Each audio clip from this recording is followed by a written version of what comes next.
اللہ وبرکاتہ۔ گزشتہ تقریر میں آپ حضرات اس بات کو سن چکے ہیں کہ یہ حقیقت ناقابل تردید ہے کہ محبت رسول ایمان کی جان ہے، اور ایک مسلمان کہلانے والے کے لیے ضروری اور لازمی ہے کہ اسے دنیا کی ہر شے سے بڑھ کر، دنیا کی ہر چیز سے بڑھ کر، عزیز سے عزیز شے سے بڑھ کر، اپنے ماں باپ اور رشتہ داروں سے بڑھ کر، کنبہ قبیلہ برادری سے بڑھ کر، تجارت و مکانات و کاروبار سے بڑھ کر، زمین و جائیداد سے بڑھ کر، اپنے نبی، اپنے حبیب جناب محمد رسول اللہ صلی اللہ علیہ وسلم سے محبت اور پیار ہونی چاہیے۔ دنیا کی ہر شے کو اپنے نبی کے مقابلے میں ہیچ سمجھنا چاہیے، کم سمجھنا چاہیے، مگر سوال یہ پیدا ہوتا ہے کہ محبت نبی صلی اللہ علیہ وسلم کی پرکھ اور جانچ یہ کس طرح ہوگی؟ محبت نبی کو تولنے کا ترازو کیا ہوگا؟ آخر کس طرح معلوم ہوگا کہ کس شخص کو نبی سے کس قدر محبت ہے اور کس قدر نہیں ہے؟ ظاہر بات ہے کہ محبت یہ کوئی نظر آنے والی چیز نہیں ہے۔ محبت کا کوئی وجود اور کوئی حجم نہیں ہوتا کہ معلوم کیا جا سکے کہ فلاں شخص جو نبی کریم صلی اللہ علیہ وسلم سے محبت کا دعویٰ کرتا ہے، اس کی محبت کا اتنا وزن ہے یا اتنا اس کا وجود ہے یا اتنا اس کا دائرہ کار ہے کہ فلاں کی محبت کا وزن اس سے کم ہے، فلاں کی محبت کا وزن اس سے زیادہ ہے۔ بعض لوگوں کے نزدیک نبی کریم صلی اللہ علیہ وسلم سے محبت کا معیار یہ ہے کہ جب بھی آپ صلی اللہ علیہ وسلم کا نام لیا جائے تو وہ اپنے انگوٹھوں کو چوم لیتے ہیں۔ بعض لوگوں نے محبت نبی کا معیار یہ رکھا ہے کہ جب بھی ان کے سامنے آپ صلی اللہ علیہ وسلم کا نام لیا جائے تو نعرہ رسالت لگانے کو قرار دیا جائے۔ کچھ لوگوں نے کہا کہ سال کا سال میلاد کی محفلیں اور جلوس یہ محبت رسول کی علامت ہے، قوالی پر سر دھننا یہ حب رسول کی علامت ہے، اذان سے اول و آخر مصنوعی درود پڑھنا یہ محبت رسول کی نشانی ہے۔ کوئی سمجھ رہا ہے کہ روضہ رسول کی جالیوں کو چومنا یہ محبت رسول کی علامت ہے۔ کوئی مطمئن ہے کہ یا نبی کا ورد یہ محبت رسول کی علامت ہے۔ کوئی سمجھ رہا ہے کہ محبت رسول کا تقاضا یہ ہے کہ آپ صلی اللہ علیہ وسلم کو عالم الغیب، حاضر و ناظر، مختار کل سمجھا جائے، اسی لیے ہر کوئی بڑی آسانی سے اپنے آپ کو نبی کریم صلی اللہ علیہ وسلم کا محب اور عاشق کہلاتا ہے، مگر ان میں سے کوئی بات محبت رسول کا معیار اور کسوٹی نہیں ہے۔ کیا کہا کہ ان میں سے کوئی بات بھی محبت رسول کا معیار اور کسوٹی نہیں ہے۔ آئیے میں آپ کو بتلاتا ہوں کہ محبت رسول کو تولنے کا ترازو کیا ہے، محبت رسول کے پرکھنے کی کسوٹی کیا ہے۔ ترازو اور کسوٹی خود آقا دو جہاں صلی اللہ علیہ میں لوگوں کی بات نہیں کروں گا، بلکہ خود جن سے ہم محبت کا دم بھرتے ہیں، جن سے ہم محبت کے دعوے کیا کرتے ہیں، انہی کی بات کو آپ کے سامنے پیش کروں گا کہ ان کے نزدیک محبت کا معیار اور کسوٹی کیا ہے۔ نبی کریم صلی اللہ علیہ وسلم کا ارشاد گرامی ہے، رسول اکرم صلی اللہ علیہ وسلم نے فرمایا، من احبنی فقد اطاعنی ومن اطاعنی کان معی فی الجنہ، کہ میری محبت کا معیار، میری محبت کا معیار اور کسوٹی کیا ہے؟ فقد اطاعنی، وہ ہے میری اطاعت اور میری تابعداری کرنا، کہ میری محبت کا معیار میری اطاعت، میری فرما برداری، میری تابعداری کرنا ہے۔ ومن اطاعنی، اور جس بندے نے واقعی مجھ سے محبت کی نا اور اس نے میری اطاعت کی، میری تابعداری کی، میری فرما برداری کی، کان معی فی الجنہ، تو میں دنیا کی بات نہیں کرتا بلکہ آخرت کی بات کروں گا۔ کیا بات؟ کہ رسول اکرم صلی اللہ علیہ وسلم نے فرمایا کہ جو بندہ میری اطاعت کرے گا کان معی فی الجنہ، وہ میرا مطیع و فرما بردار شخص جنت میں میرے ساتھ ہو۔ یعنی میری محبت کا معیار، میری محبت کا دار و مدار میری اطاعت کے اوپر مبنی ہے، کہ تم میری اطاعت، میری فرما برداری کرو، اور میری فرما برداری کی بدولت تمہیں کیا صلہ ملے گا، کیا بدلہ ملے گا؟ کہ کان معی فی الجنہ، کل قیامت کے دن تم جنت میں میرے ساتھ ہو۔ اور اس سے بڑھ کر محبت رسول کے دعوے دار کو کیا چاہیے؟ جو عاشق رسول ہے، اس سے بڑھ کر اس سے کیا چاہیے کہ جنت میں ہمیں جناب محمد رسول اللہ صلی اللہ علیہ وسلم کا ساتھ مل جائے۔ اس فرمان نبی سے معلوم ہوا کہ محبت نبی صلی اللہ علیہ وسلم کی کسوٹی اور تابعداری، اطاعت اور فرما برداری ہے۔ عشق نبی، عشق پیغمبر کے تولنے کا ترازو اتباع پیغمبر ہے۔ گویا کہ محبت کا دعویٰ ہے اور اطاعت یہ اس کی دلیل ہے۔ نبی کریم صلی اللہ علیہ وسلم صرف مرکز محبت اور عقیدت نہیں ہے، بلکہ واجب الاطاعت ہے، کہ ہم مسلمانوں کے اوپر یہ بات واجب ہے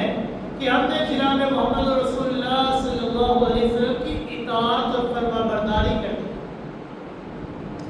جس شخص نے کلمہ توحید کا اقرار کیا، لا الہ الا اللہ محمد رسول اللہ کا اقرار کر لیا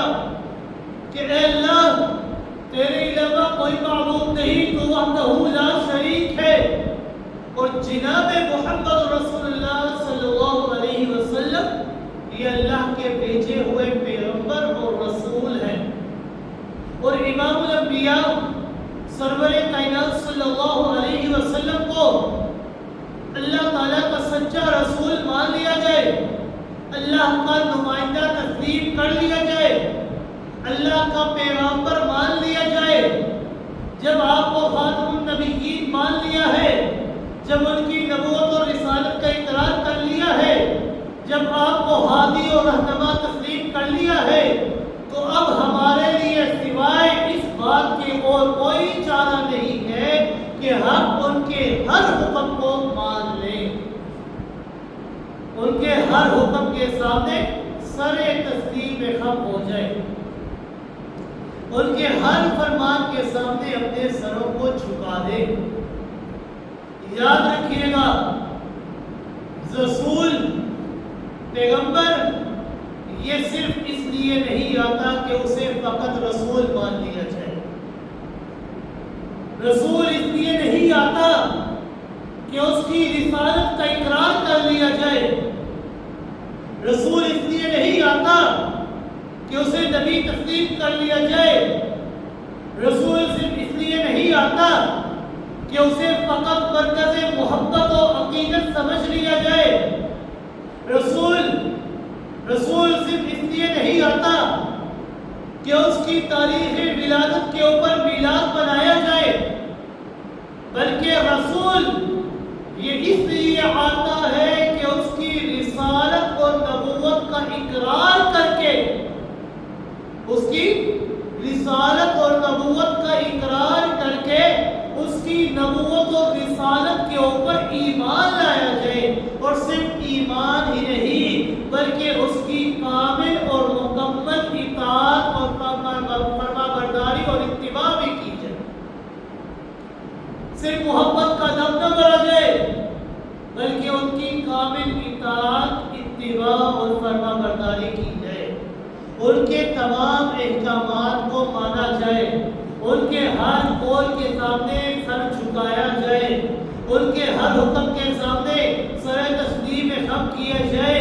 زندگی کے ہر موڑ پر اس کی سنت اور ان کے طریقے کی پیروی کی جائے، ان کے نقش قدم کے اوپر چلا جائے، اپنی خوشی اور غمی کے اندر، اپنی شادی اور مرگ کے اندر، اپنے افعال اور اعمال کے اندر، اپنی عبادت و ریاضت کے اندر، اپنی تجارت و صنعت کے اندر، اپنی صحت و بیماری کے اندر، اپنے جنازوں اور نکاحوں کے اندر، اپنی نشست و برخاست کے اندر، اپنی نماز اور روزے کے اندر، اپنی آزاد و اقامت کے اندر، غرض ہے کہ زندگی کے ایک ایک لمحے کے اندر، ایک ایک لحظے کے اندر، ایک ایک گوشے میں امام الانبیاء جناب محمد رسول اللہ صلی اللہ علیہ وسلم کی کامل اطاعت اور فرما برداری کرنا یہ ہمارے لیے واجب ہے، یہ ہمارے لیے ضروری ہے۔ صرف مرکز محبت اور عقیدت مان لینے سے بات نہیں بنے گی کہ ہم نے مان لیا کہ آپ رسول ہیں، یہ مان لینے سے بات نہیں بنتی، بات بنے گی اتباع کے ذریعے کہ مانو اور پھر سرے تسلیم خم ہو جائے، جو بات انہوں نے کی ہے پھر اس کو صحیح معنوں میں عمل کیا جائے، اس کے اتباع کے ذریعے ماننا پڑے گا تمہیں، تابع داری کے ذریعے تمہیں ماننا پڑے گا۔ ہاں، اس محبت کے دعوے کا کیا فائدہ کہ جس محبت کے دعوے کے اندر اطاعت اور فرما برداری نہ ہو، اس عشق نبی کا کیا فائدہ کہ جس عشق نبی کے اندر اتباع کا ولولہ نہ ہو، محبت کا دعویٰ بھی ہو لیکن اطاعت نہ ہو، عشق رسول کا دعویٰ بھی ہو لیکن فرائض کی ادائیگی کی کوئی پرواہ نہ کی جاتی ہو، حضور اکرم صلی اللہ علیہ وسلم سے پیار کا مدعی بھی ہو لیکن احکام نبی کو پیٹھ دے کر چلتا ہو، نبی کریم صلی اللہ علیہ وسلم سے محبت کے دم بھی بڑھتا ہو لیکن اوامر و نواہی کی کوئی پرواہ نہ کرتا ہو کہ اس بات کا نبی نے ہمیں حکم دیا، اس کام سے رکنے کا ہمیں حکم دیا، کسی چیز کی کوئی پرواہ نہ کرتے ہو، یہ طرز عمل یہ سراسر منافقت کے اوپر مبنی ہے، سراسر معصیت ہے، بلکہ عقل و ذہن کے خلاف بھی یہی بات ہے کہ ایک سے ایک بندے سے تم محبت کے دعوے بھی کرو اور پھر اس کی بات کو مانو بھی نہ، یہ سراسر عقل و نقل کے خلاف ہے۔ کسی جائے نے کیا خوب کہا، اتعصی الرسول وانت تظہر حبہ، اتعصی الرسول وانت تظہر حبہ، ھذا لعمری فی القیاس بدیع، لو کان حبک صادقا لأطعتہ، ان المحب لمن یحب مطیع، کہ نبی کریم صلی اللہ علیہ وسلم کی نافرمانی بھی ہو اور محبت نبی کا دعویٰ بھی ہو، یہ بات یہ سراسر عقل و قیاس کے خلاف ہے۔ اتعصی الرسول وانت تظہر حبہ، تم نبی کی نافرمانی بھی کرتے ہو اور تم ان سے محبت کے دم بھی کرتے ہو، ھذا لعمری فی القیاس بدیع، یہ بات عقل و فکر میں سمجھ میں نہیں آتی کہ تم محبت کے دم بھی پڑھو اور ان کی نافرمانیاں بھی کرتے رہو۔ ہاں، لو کان حبک صادقا لأطعتہ، اگر واقعی میں تم ان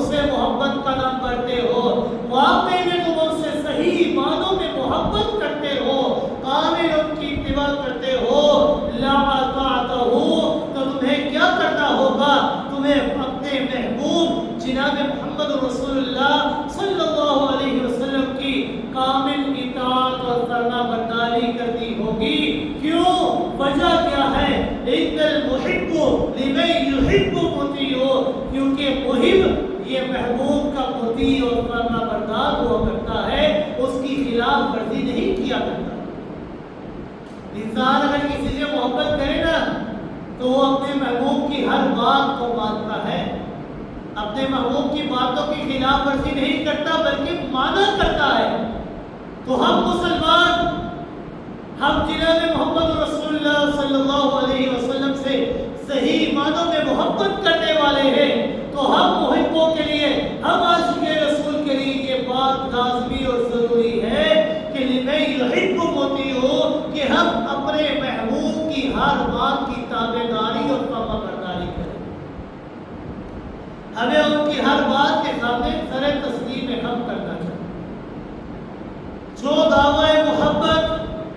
جذبہ اطاعت سے خالی ہو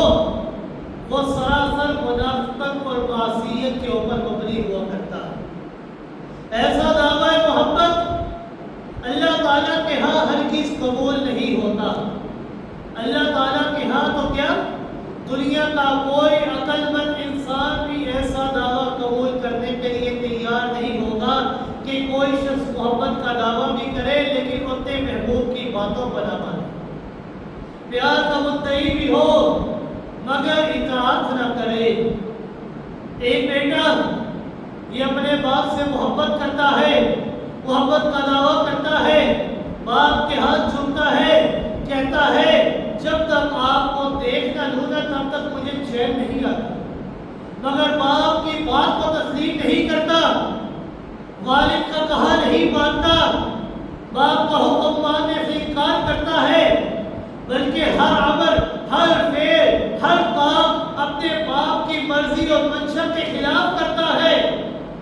تو دنیا کا ہر عقل مند انسان یہی کہے گا کہ یہ بیٹا اپنے باپ سے محبت نہیں کرتا، یہ بیٹا اپنے باپ سے محبت کے دعوے میں چھوٹا ہے. دعویٰ تو کرتا ہے کہ میں اپنے باپ سے محبت کرتا ہوں، لیکن باپ کوئی بھی بات کہے، ہر عمل، ہر فعل، ہر کام اپنے باپ کے خلاف کرتا ہے،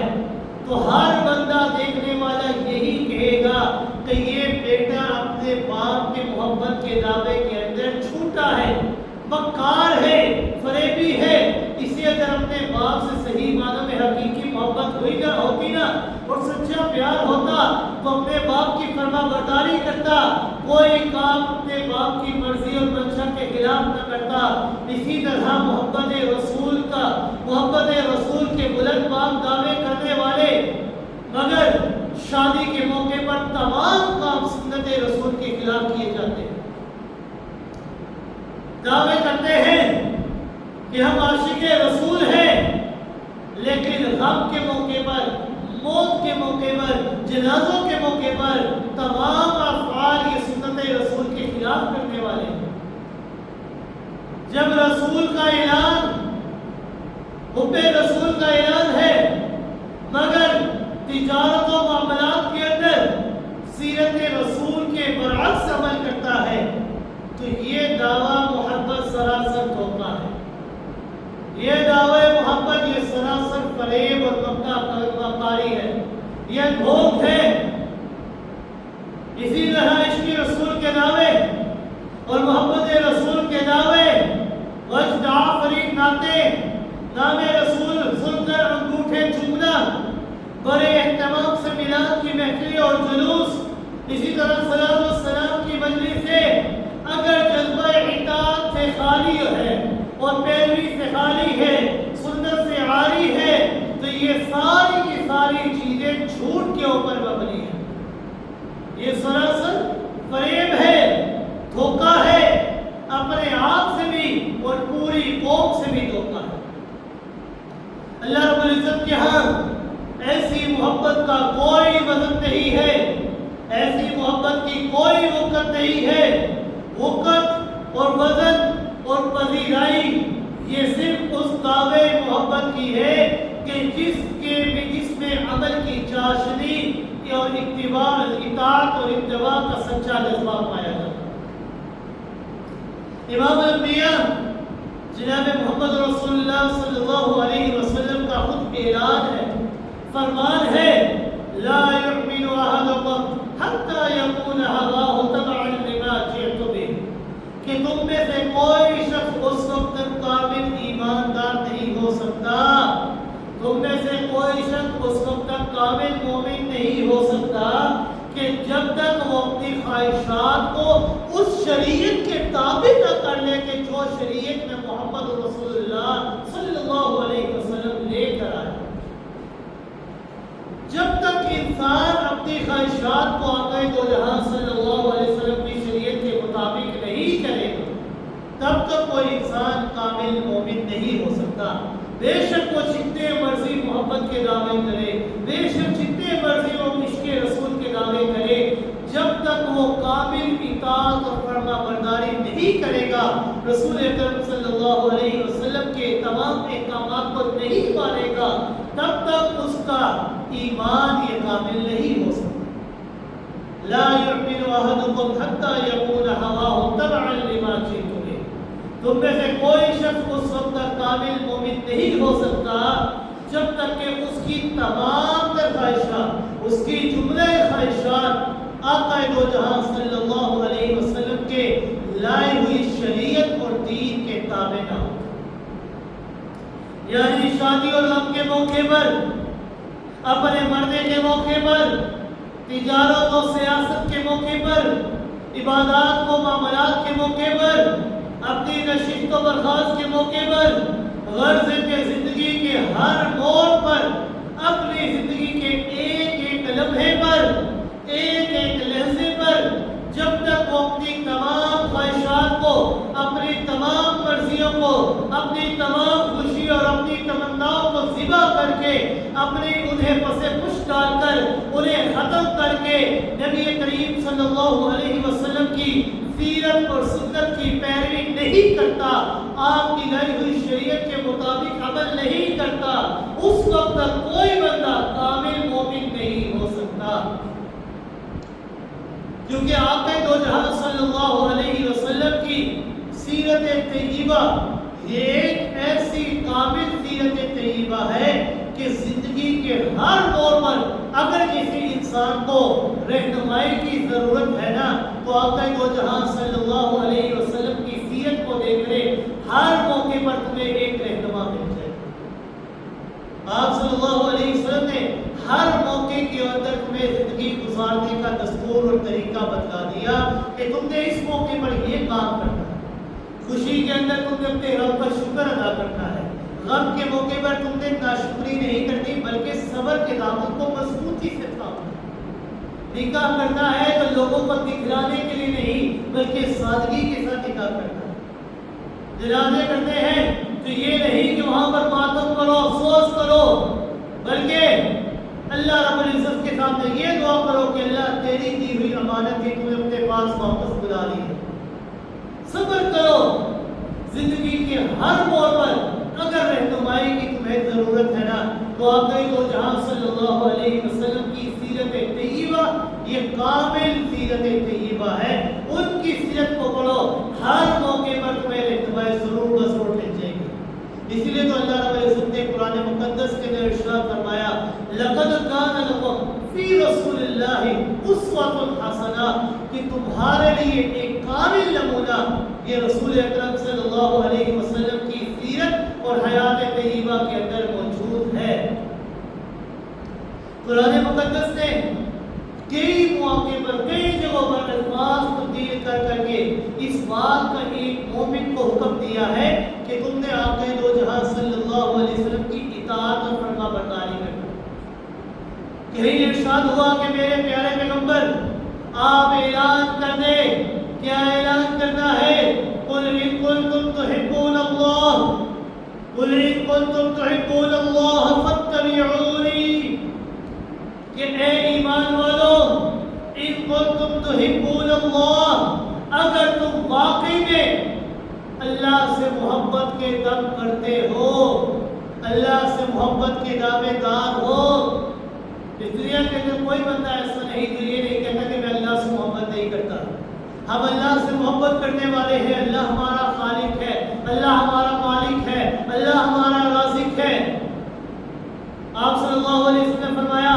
کہ رب کائنات نے فرمایا ان کنتم تحبون اللہ, اگر تم واقعی میں اللہ سے محبت کے دعوے دار ہو, اگر تم واقعی میں اللہ سے محبت کے دم کرتے ہو تو تمہارے لیے شرط ہے. کیا شرط ہے؟ فاتبعونی, کہ تمہیں میں محمد رسول اللہ صلی اللہ علیہ وسلم کی اطاعت اور اتباع کرنی پڑے گی, میری پیروی کرنی پڑے گی, میری باتوں کو ماننا پڑے گا. اگر تم میری باتوں کو چھوڑ کر اس بات کا دعویٰ کرو کہ ہم اللہ سے محبت کرتے ہیں تو تم اپنے اس دعوے کے اندر سراسر چھوٹے ہو, کیونکہ اللہ کی محبت تمہیں اس وقت ملے گی جب تم محمد رسول اللہ صلی اللہ علیہ وسلم سے محبت کے دعوے میں سچے ہوگے, ان کی بتائی ہوئی شریعت کے مطابق صحیح معنوں میں عمل کرنے والے ہوگے, ان کے تمام احکامات کے سامنے سر تسلیم حق کرنے والے ہوگے. فاتبعونی, اگر تم واقعی اللہ سے محبت کے دم کرتے ہو تو میں محمد رسول اللہ صلی اللہ علیہ وسلم کی تمہیں اتباع کرنی پڑے گی. اور جب تم واقعی میں محمد رسول اللہ صلی اللہ علیہ وسلم کی اتباع اور فرما برداری کرو گے نا تو تمہیں بدلے میں کیا ملے گا؟ فاتبعونی یحببکم اللہ. شروع میں تو یہ فرمایا نا کہ تم اللہ سے محبت کے دعوے کرتے ہو, لیکن جب تم آقا دو جہاں صلی اللہ علیہ وسلم کی کامل اتباع فرما برداری کرو گے تو رب تمہیں بدلہ ہی عطا فرمائیں گے. یحببکم اللہ, کہ تمہیں اللہ سے محبت کرنے کی ضرورت نہیں بلکہ خود اللہ تم سے محبت کرے. یحببکم اللہ, اللہ تم سے محبت کریں گے. کیوں؟ کیونکہ تم اللہ کے پیارے حبیب جناب محمد رسول اللہ صلی اللہ علیہ وسلم سے محبت کرنے والے ہو اور ان کی اتباع کرنے والے. تم کامل مومن ہو. یحببکم اللہ, اللہ بھی تم سے محبت کریں گے. اور صرف اللہ محبت نہیں کریں گے, جب اللہ محبت کرتا ہے نا تو اللہ رب العزت اپنے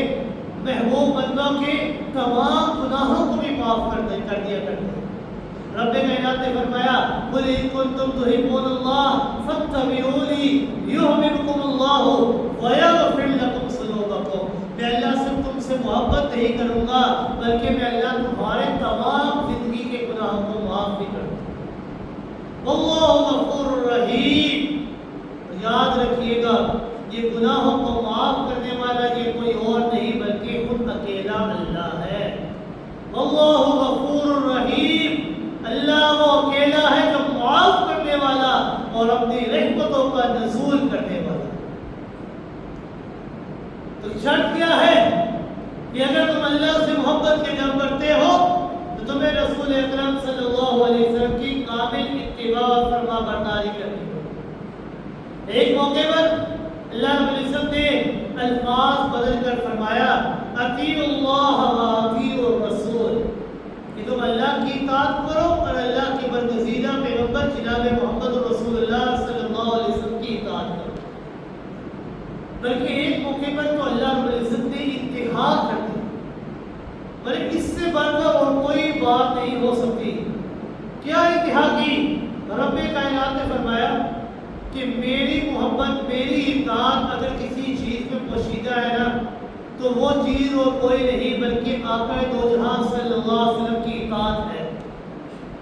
کہ میری اطاعت کی اس وقت قابل قبول ہوگی کہ جب تم آقا دو جہاں صلی اللہ علیہ وسلم کی کامل اطاعت کرو. رب کائنات نے فرمایا کہ آقا دو جہاں صلی اللہ علیہ وسلم آپ اپنے لسان مقدس سے یہ اعلان فرما دیجئے من یطیع الرسول فقد اطاع اللہ, کہ جو رسول کی اطاعت کرے گا گویا کہ اللہ کی اطاعت کرے گا. اس سے بڑھ کر اور کیا بات ہوگی کہ اگر تم واقعی میں اللہ سے محبت کرنا چاہتے ہو تو اس کا طریقہ خود اللہ نے تمہیں سمجھا دیا ہے کہ میری محبت اگر پوشیدہ ہے تو کس چیز میں پوشیدہ ہے؟ میری محبت پوشیدہ ہے تو آقا دو جہاں صلی اللہ علیہ وسلم کی اطاعت میں پوشیدہ ہے. کہ تم ان کی اطاعت کرو اور میں اللہ کی محبت کو حاصل کر دو. اس سے بڑھ کر انسان کو اور کیا چاہیے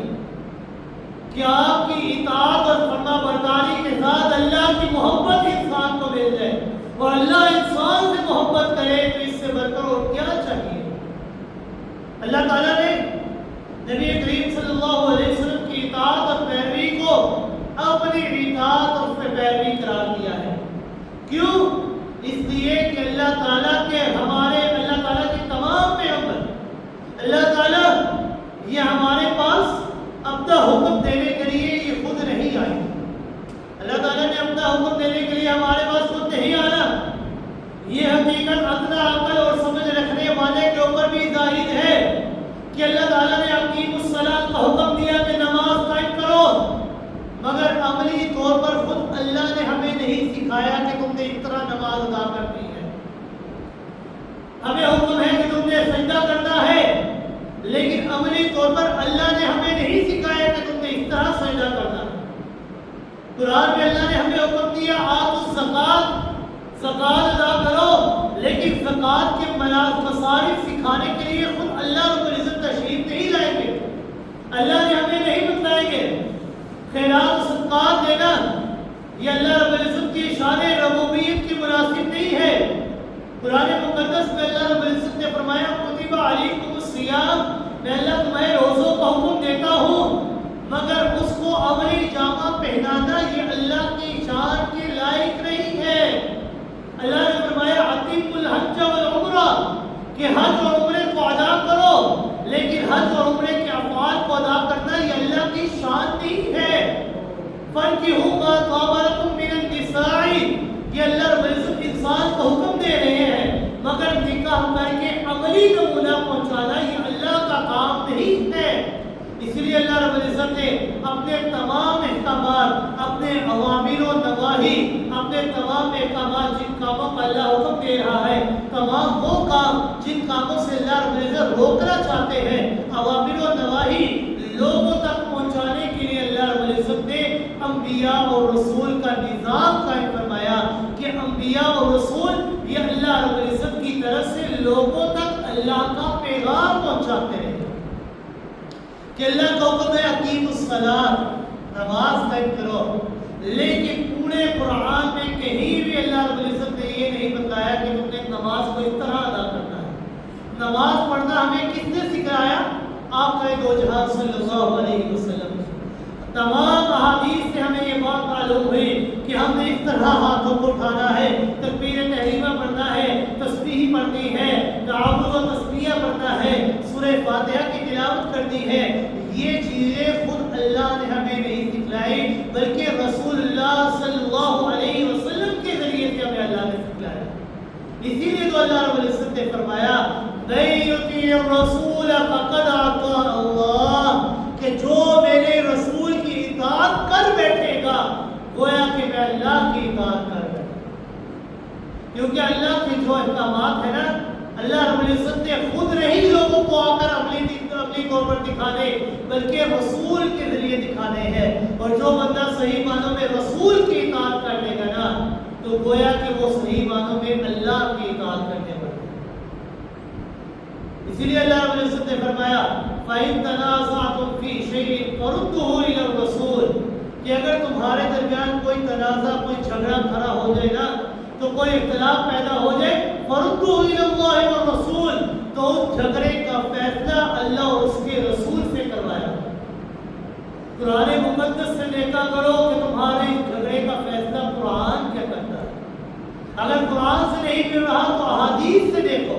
کہ احادیث تمہارے جھگڑے کا فیصلہ کیا کر رہی ہے. ان کنتم تؤمنون باللہ والیوم الآخر اگر واقعی میں تم اللہ، اس کے رسول اور قیامت کے دن کے اوپر ایمان لانے والے ہو نا تو واقعی میں تم نے ہر جھگڑے کا فیصلہ اللہ اور اس کے رسول کو ماننا. تم نے صحیح معنوں میں ان کی اطاعت کر دی ہے. قرآن مقدس نے ایک مقام پر واضح کر دیا، ان لوگوں پر فتویٰ لگایا جو امام الانبیاء جناب محمد رسول اللہ صلی اللہ علیہ وسلم کے فیصلوں کے اوپر سر تسلیم خم نہیں کرتے. ان کے اوپر کفر کا فتویٰ قرآن مقدس نے لگا دیا کہ جو آقا دو جہاں صلی اللہ علیہ وسلم کے فیصلوں کو نہیں مانتے وہ کافر ہیں۔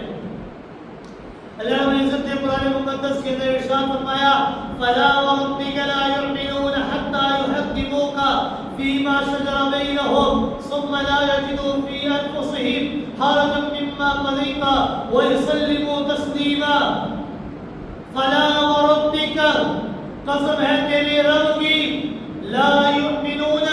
کہ وہ شخص اس وقت تک کامل مومن نہیں ہو سکتا، حتی یحکموک فیما شجر بینہم، یہاں تک کہ وہ اپنے تمام جھگڑوں کے اندر اللہ اور اس کے رسول کو فیصل نہ مانے،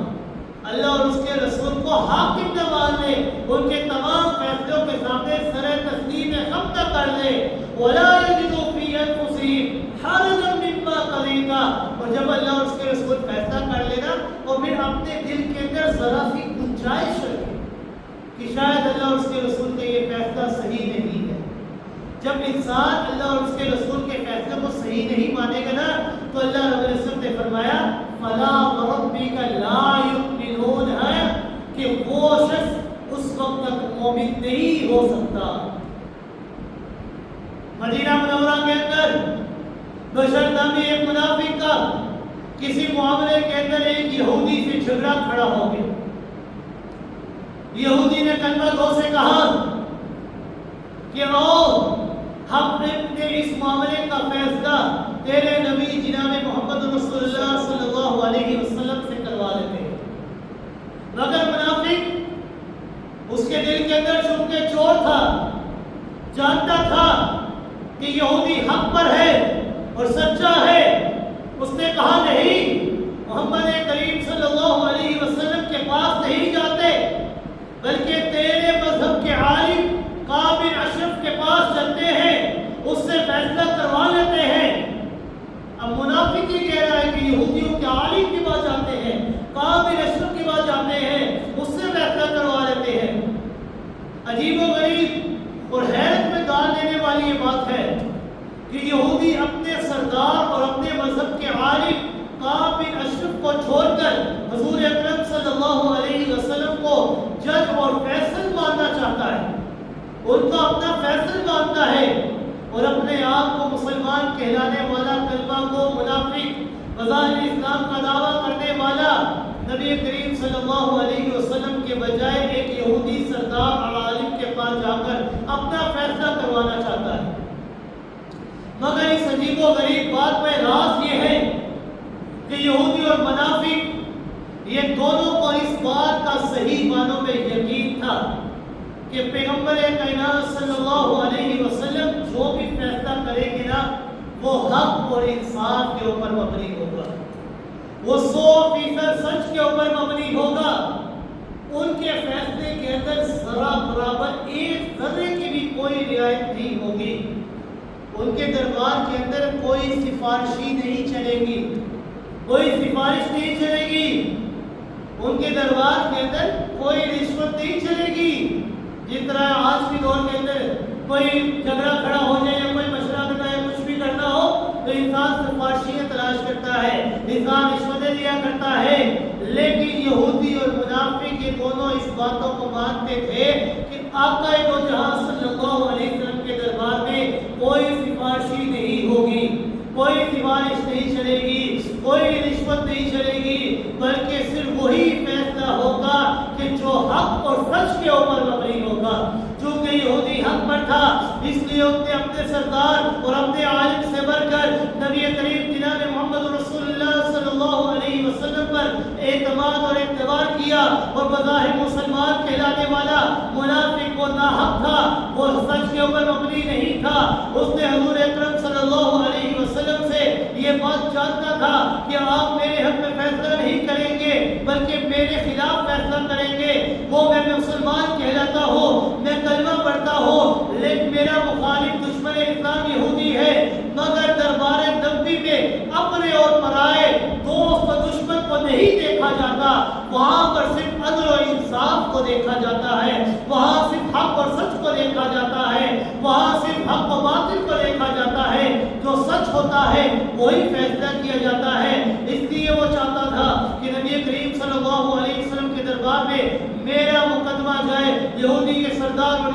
کے عالم کے پاس چلا جائے، اس لیے وہاں سفارش اور رشوت کے زور سے فیصلہ میں حق میں کروا لوں گا۔ یہودی بھی اپنے عالم کی کمزوری سے واقف تھا، اس نے بھی کہا کہ میں اس بات کے اوپر راضی نہیں ہوں، میں اپنا مقدمہ آقا دو جہاں صلی اللہ علیہ وسلم کے دربار میں لے کر جاؤں گا، اور وہی جو فیصلہ کریں گے میں اس فیصلے کو مانوں گا۔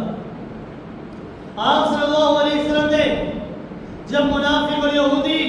دونوں کو جھگڑے کو سن لیا، صرف یہ بات نہیں سنی کہ ایک کی بات کو سن لیا دوسرے کی بات کو نہیں سنا، بلکہ آقا دو جہاں صلی اللہ علیہ وسلم نے انصاف کا یہ طریقہ بتلایا ہے کہ تم اگر ایک کی بات سن رہے ہو تو دوسرے کی بات کو بھی سنو۔ جب تک تم دوسرے کی بات کو نہیں سنو گے تب تک تم حق کے اوپر فیصلہ نہیں کر سکو گے۔ آپ صلی اللہ علیہ وسلم نے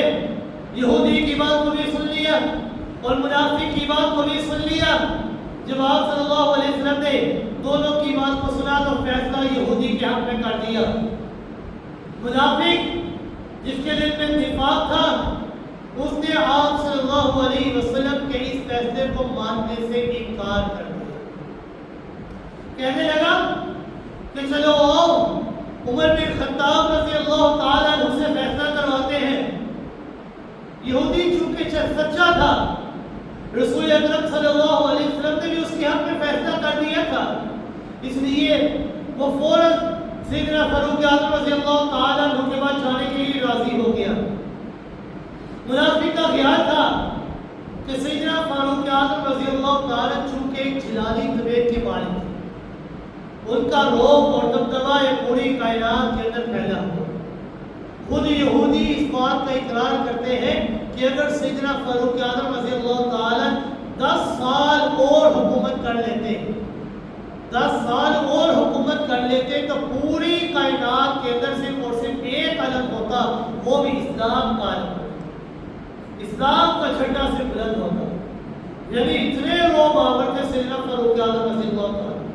منافق یہ سوچ رہا تھا کہ سیدنا فاروق اعظم رضی اللہ تعالیٰ چونکہ جلالی طبیعت کی مالک ہے، میں بظاہر تو اسلام کا دعوے دار ہوں، اسلام کو ماننے والا ہوں، اور یہ یہودی ہے، آپ جلال میں آ کر ہو سکتا ہے میرے حق میں فیصلہ کر دیں۔ جب دونوں اپنا فیصلہ کروانے کے لیے سیدنا فاروق اعظم رضی اللہ تعالیٰ کے پاس گئے تو سیدنا فاروق اعظم رضی اللہ تعالیٰ کے سامنے یہودی کہنے لگا کہ جناب فیصلہ سنانے سے پہلے یا مقدمہ سننے سے پہلے میں آپ کے سامنے ایک بات رکھنا چاہتا ہوں۔ سیدنا فاروق اعظم رضی اللہ تعالیٰ نے فرمایا کیا بات ہے؟ وہ یہودی کہنے لگا کہ بات یہ ہے کہ آپ کے پاس آنے سے پہلے ہم آقا دو جہاں صلی اللہ علیہ وسلم کے پاس گئے تھے، ان کے سامنے بھی ہم نے یہی مقدمہ پیش کیا تھا، اور آپ صلی اللہ علیہ وسلم نے میرے حق میں یہ فیصلہ کر دیا تھا کہ میں سچا ہوں، مگر یہ کلمہ گو مومن ان کے فیصلے کے اوپر مطمئن نہیں ہوا اور اصرار کرنے لگا کہ آپ سے ہم نے یہ فیصلہ کروانا ہے۔ سیدنا فاروق اعظم رضی اللہ تعالیٰ عنہ نے اس کلمہ کو منافق سے پوچھا کہ کیا یہودی یہ سچ کہہ رہا ہے؟ اس نے اقرار کیا کہ جی ہاں یہ یہودی سچ کہہ رہا ہے، آپ صلی اللہ علیہ وسلم نے اس کے حق میں پہلے فیصلہ کر دیا ہے، لیکن میں آپ کے فیصلے کے اوپر صحیح معنوں میں مطمئن نہیں ہوں۔ سیدنا فاروق اعظم رضی اللہ تعالیٰ نے جب یہ بات سنی نا فوراً فرمانے لگے رویتکما حتی اخرج الیکما، کہ تم دونوں یہاں پر ابھی ٹھہرے رہو، رکے رہو، حتی اخرج الیکما، یہاں تک کہ میں تمہارے پاس آ جاؤں۔ سیدنا فاروق اعظم رضی اللہ تعالیٰ نے ان کو ٹھہرنے کا حکم دیا اور فوراً اپنے حجرے میں تشریف لے گئے، اور اپنے گھر سے جب باہر تشریف لے کر آئے تو ایک ننگی تلوار لے کر آئے اور فوراً آ کر اس منافق کا سر تن سے جدا کر دیا، اس کو مار دیا اور عرض کرنے لگے، فرمانے لگے ہاکذا اقضی علی من لم یرضی بقضاء اللہ و قضاء رسولہ، کہ سیدنا فاروق اعظم رضی اللہ تعالی یہ اس بندے کا فیصلہ یہی کرے گا کہ جو اللہ اور اس کے رسول کے فیصلے کو نہیں مانے گا، کہ میں اس کا سر تن سے جدا کر دوں گا کہ جو اللہ اور اس کے رسول کو حاکم نہیں مانے گا، جو اللہ اور اس کے رسول کا فیصل نہیں مانے گا، ان کے فیصلوں کے اندر گنجائش سمجھے گا، میں فاروق اعظم اس کا یہی فیصلہ کروں گا۔ اس کے بعد اس منافق کے مرسا نے سیدنا فاروق اعظم رضی اللہ تعالیٰ کے اس خلاف دعویٰ دائر کر دیا، انہوں نے مقدمہ دائر کر دیا، آپ صلی اللہ علیہ وسلم کے سامنے مقدمہ پیش کیا کہ سیدنا فاروق اعظم رضی اللہ تعالیٰ نے ایک مسلمان کو ناحق قتل کر دیا ہے، بلا وجہ بلا قصور قتل کر دیا ہے، آپ ہمیں ان سے بدلہ دلوائیے۔ پھر اس منافق کو مسلمان ثابت کرنے کے لیے اس رویے کی مختلف تعبیریں پیش شروع کر دی کہ سیدنا فاروق اعظم رضی اللہ تعالیٰ کے پاس ہم فیصلہ نہیں لے کر گئے تھے بلکہ تسبیہ کے لیے گئے تھے کہ وہ ہمارے درمیان صلح کروا دیں۔ تعبیریں شروع کر دی کہ ہم لوگ فیصلے کے لیے نہیں گئے تھے بلکہ صرف تسبیہ کے لیے گئے تھے کہ وہ ہمارے درمیان صلح کروا دیں۔ سیدنا فاروق اعظم رضی اللہ تعالیٰ کی عزت اور حرمت کا سوال تھا۔ اللہ رب العزت نے واضح فرمانا تھا کہ وہ کلمہ کو مومن نہیں بلکہ منافق تھا، اور فاروق اعظم رضی اللہ تعالیٰ نے کسی مومن کو نہیں بلکہ منافق کو مارا ہے۔ تو اللہ رب العزت نے جناب محمد رسول اللہ صلی اللہ علیہ وسلم کے اوپر وحی نازل کر دی اور فرمایا فلا وربک لا یؤمنون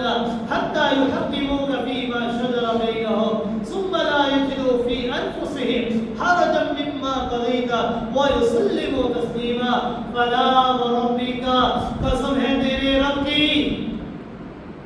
ذرا اس لفظ کے اندر غور و فکر تو کیجئے،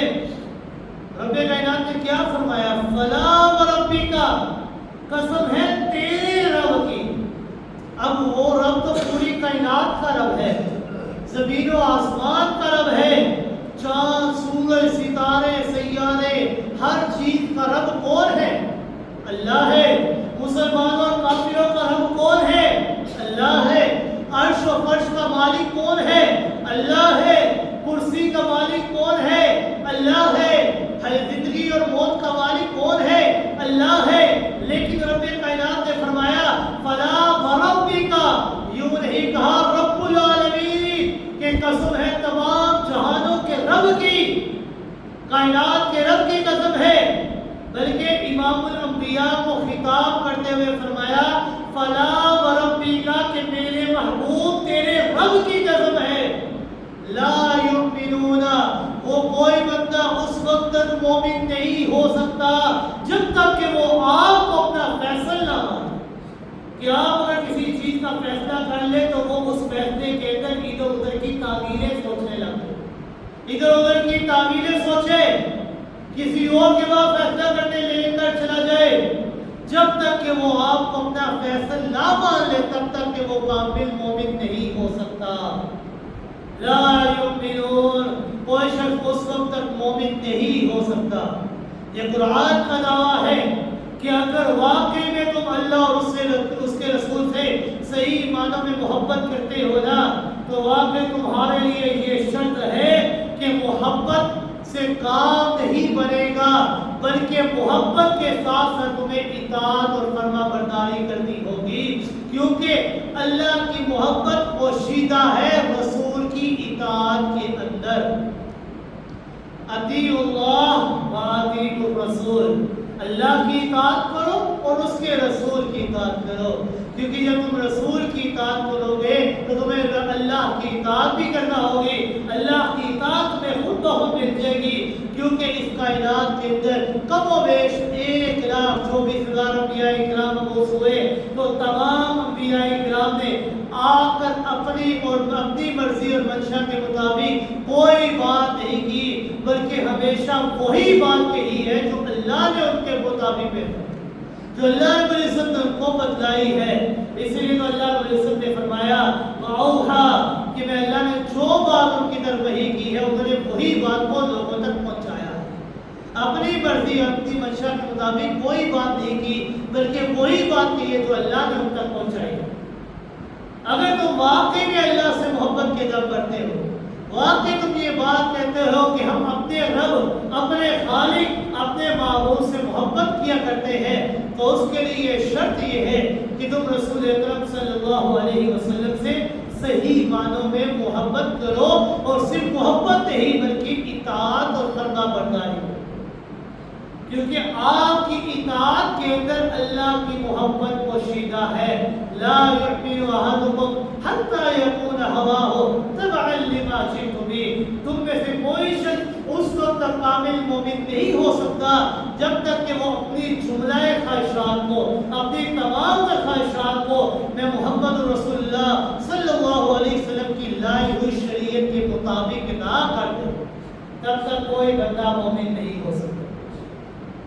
صرف ایک مثال پیش کرتا ہوں اور اپنی بات کو مکمل کرتا ہوں.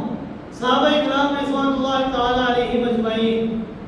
چونکہ آپ صلی اللہ علیہ وسلم کی اطاعت اور فرما برداری کو جان چکے تھے، وہ یہ بات جان چکے تھے کہ ہمیں اگر اللہ کی اطاعت چاہیے، اللہ سے محبت کے دم پر پڑھتے ہیں تو ہمیں رسول اکرم صلی اللہ علیہ وسلم کی کامل اطاعت کرنا ہوگا. تو اس کی مثال پیش کرتا ہوئے بڑا عجیب واقعہ حدیث کے اندر بڑا ہی عجیب واقعہ ملتا ہے کہ نبی کریم صلی اللہ علیہ وسلم ایک نماز کی امامت فرما رہے تھے کہ دوران نماز آپ صلی اللہ علیہ وسلم نے اپنی جوتیوں کو اتار دیا اور ایک طرف رکھ دیا. اگر کسی بندے کی جوتیاں صاف ہیں نہیں ہیں تو بندہ اپنی جوتی سمیت نماز پڑھ سکتا ہے. یہ جوتیوں کو اتارنے کا حکم یہ اس لیے دیا جاتا ہے کیونکہ انسان اپنی جوتیوں کے ذریعے زمین کو رونتا ہے اور زمین کے اندر گندگی لگی ہوتی ہے اور اس گندگی کی وجہ سے انسان کی نماز نہیں ہوا کرتی. اسی لیے انسان کو حکم دیا جاتا ہے کہ تم اپنی جوتیوں کو اتار کر اللہ کی بارگاہ میں حاضر ہو اور نماز ادا کرو. اگر کسی شخص کو کامل یقین ہے کہ میری جوتی بالکل صاف ہے، اس کے اوپر کوئی نجاست نہیں لگی، تو اپنی جوتی سمیت بھی نماز ادا کر سکتے. آپ صلی اللہ علیہ وسلم اپنی جوتیوں سمیت نماز ادا کر رہے تھے کہ اچانک آپ صلی اللہ علیہ وسلم نے اپنی جوتیوں کو اتار کر سائڈ میں رکھ دیا. جو ہی رسول اکرم صلی اللہ علیہ وسلم نے اپنی جوتی مبارک اتار دی تو دیکھتے ہی دیکھتے صحابہ کرام نے اپنی تمام جوتیوں کو اتار دیا. میدان جہاد میں تھے، اپنی تمام جوتیوں کو اتار دی اور ننگے پاؤں نماز شروع کر دی. بعد میں صحابہ کرام نے رسول اکرم صلی اللہ علیہ وسلم سے سوال کیا، یا رسول اللہ صلی اللہ علیہ وسلم آپ نے دوران نماز اپنی جوتی کیوں اتار دی؟ آپ صلی اللہ علیہ وسلم نے فرمایا کہ دوران نماز میرے پاس جبریل امین روح الامین بذریعہ وحی تشریف لے کر آئے اور آپ نے مجھے اطلاع دی کہ رسول اکرم صلی اللہ علیہ وسلم آپ کا دو جہان صلی اللہ علیہ وسلم آپ کی جوتیوں میں کہیں نجاست لگی ہوئی ہے، پلیتی لگی ہوئی ہے، لہذا آپ اپنی جوتیوں کو اتار دیں. اس لیے میں نے اپنی جوتیوں کو اتار دیا ہے. اب رسول اکرم صلی اللہ علیہ وسلم نے سوال کیا کہ میری جوتی کے اوپر تو نجاست لگی تھی، میں نے تو اس لیے اتار دی، لیکن صحابہ کرام اب تم مجھے بتاؤ کہ تم نے اپنی جوتیوں کو کیوں اتار دیا؟ تو یاران پیغمبر نے کہا، صحابہ کرام رضوان اللہ تعالی علیہم اجمعین نے فرمایا، یا رسول اللہ صلی اللہ علیہ وسلم ہم نے تو اپنی زندگی اور زندگی کے معمولات یا آپ کی سیرت اور آپ کے تمام خواہشات کے مطابق اور آپ کی اداؤں اور آپ کی سنت کے تابع اور مطیع کر دیا. ہم نے جب دیکھا نا کہ آپ نے اپنی جوتیوں کو اتارا ہے تو ہم نے بنا سوچے سمجھے کوئی تعویل نہیں کی بلکہ اپنی جوتیوں کو بھی فوراً اتار دیا. یہ نہیں سوچا کہ آپ نے پتہ نہیں کیوں اپنی جوتیوں کو اتارا، ہم نے تو آپ کی نقل کی. آپ نے جوتی اتار دی تو ہم نے ایک لمحہ سوچے بغیر اپنی جوتیوں کو اتار دی. تو اس واقعے سے کیا معلوم ہوا کہ صحابہ کرام رضوان اللہ تعالی علیہم اجمعین نے اگر صحیح معنوں میں کسی کی اطاعت کی ہے تو وہ رسول اکرم صلی اللہ علیہ وسلم کی ہے کہ انہوں نے اپنی تمام تر زندگی کو رسول اکرم صلی اللہ علیہ وسلم کی بتائی ہوئی شریعت کے مطابق، بتائے ہوئے طریقے کے مطابق کر دیا ہے کہ جیسے ہی رسول اکرم صلی اللہ علیہ وسلم نے کوئی کام کیا یا کسی کام کا حکم دیا، صحابہ کرام نے فوراً اس حکم کے سامنے سر تسلیم خم کر دیا. یہ کوئی سوچا سمجھا نہیں، کوئی چوچرا نہیں کی، کوئی تعمیریں نہیں کی، بلکہ جیسی آپ کو کرتے ہوئے دیکھا فوراً اسی طرح کر دیا. اگر کسی نے صحیح معنوں میں رسول اکرم صلی اللہ علیہ وسلم کی اطاعت کی ہے تو وہ صحابہ کرام رضوان اللہ تعالی علیہم اجمعین کی جماعت ہے. ایک دن امام الانبیاء جناب محمد رسول اللہ صلی اللہ علیہ وسلم خطبہ جمعہ ارشاد فرما رہے تھے کہ دوران خطبہ سیدنا عبداللہ بن مسعود رضی اللہ تعالی مسجد کے دروازے سے داخل ہونے ہی والے تھے کہ عین اسی لمحے پر جناب محمد رسول اللہ صلی اللہ علیہ وسلم نے خطبے کے درمیان یہ جملہ ارشاد فرمایا اجلس، بیٹھ جاؤ۔ یہ آواز سیدنا عبداللہ بن مسعود رضی اللہ تعالی کے کانوں پر جب پڑی نا تو فوراً اسی جگہ پر بیٹھ کے ذرا آگے اور پیچھے نہیں ہوئے کہ میں مسجد کے اندر داخل ہو جاؤں یا مسجد سے باہر نکل آؤں۔ جس حالت میں تھے ایک کو مسجد میں تھا اور ایک کو مسجد سے باہر، جب جیسے ہی کانوں میں آواز آئی اجلس، بیٹھ جاؤ، فوراً اسی جگہ کے اوپر بیٹھ گئے۔ حضرت عبداللہ بن مسعود رضی اللہ تعالیٰ سے کچھ دیر کے بعد نبی کریم صلی اللہ علیہ وسلم نے پوچھا کہ اے ابن مسعود تم جوتیوں والی جگہ کے اوپر کیوں بیٹھے تھے؟ عرض کیا یا رسول اللہ صلی اللہ علیہ وسلم جب میں مسجد میں داخل ہونے لگا تو آپ کی لسان مقدس سے میں نے یہ الفاظ سنے، میں نے یہ لفظ سنا اجلس، بیٹھ جاؤ۔ جیسے ہی میں نے یہ لفظ سنا نا تو مجھے لگا شاید آپ مجھے حکم دے رہے ہیں، اس لیے میں فوراً وہیں پر بیٹھ گیا تاکہ آپ کے فرمان، آپ کے بات کی خلاف ورزی نہ ہو سکے، آپ کی کہی ہوئی بات کی خلاف ورزی نہ کر بیٹھوں۔ نبی کریم صلی اللہ علیہ وسلم نے فرمایا کہ ابن مسعود میں نے وہ آپ کو تو نہیں کہا تھا بلکہ میں نے کسی اور کو حکم دیا تھا، وہ آپ کی بیٹھ گئے۔ میں نے کہا جب میں نے سنا تو مجھے لگا شاید آپ مجھے کہتے میں اس لیے بیٹھ گیا۔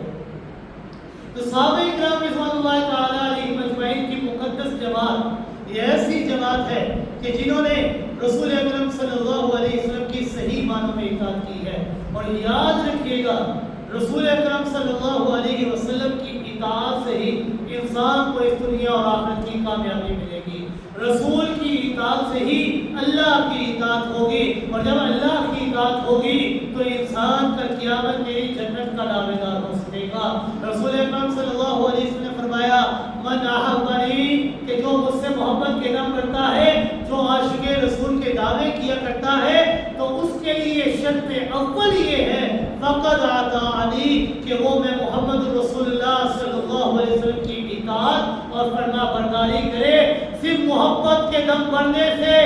انسان کامل مومن نہیں ہوگا، کامل مومن اس وقت ہوگا کہ محبت کا دم بھی بڑھے اور ساتھ ہی ساتھ ان کی اطاعت اور فرما برداری بھی کرے۔ من احبنی، جو مجھ سے محبت کے دم کرتا ہے، فقد اطاعنی، اس کے لیے شرط اول ہے کہ وہ میری اطاعت اور فرما برداری کرے، اور جب وہ میری اطاعت اور فرما برداری کرتے ہوئے اپنی ساری زندگی کو بسر کر لے گا تو رسول اکرم صلی اللہ علیہ وسلم نے فرمایا کہ فَقَدْ كَانَ مَعِيَ فِي الْجَنَّةِ، کہ جو بندہ میری اطاعت اور فرما برداری کے ساتھ اپنی ساری زندگی کو بسر کرے گا تو اللہ رب العزت اس کو یہ صلہ عطا فرمائیں گے كَانَ مَعِيَ فِي الْجَنَّةِ، کہ وہ جنت کے اندر میرا ہم نشین ہوگا۔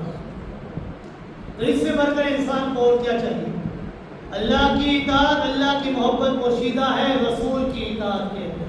تو اگر رسول کی اطاعت، رسول میں محبت کے دم کرتے ہو تو تمہارے لیے شرط عمل ہے کہ تم نے ان کی اطاعت کرنی ہے۔ جب تم رسول کی اطاعت کرو گے تو تم اللہ سے محبت کے دعوے کرنے والے ہوگے، جب تم اللہ سے محبت کے دم کرنے والے ہوگے تو اللہ رب العزت بھی تم سے محبت کریں گے، اور جب اللہ تم سے محبت کرے گا نا تو اللہ تمہارے تمام گناہوں کو معاف کر کے تمہیں جنت کے اندر رسول کا ہم نشین بنا دے گا۔ تو اس سے بڑھ کر تمہیں اور کیا چاہیے؟ اللہ رب العزت سے دعا ہے کہ اللہ رب العزت ہمیں صحیح معنوں میں آپ صلی اللہ علیہ وسلم کی اطاعت کرنے کی توفیق عطا فرمائے۔ وما علینا الا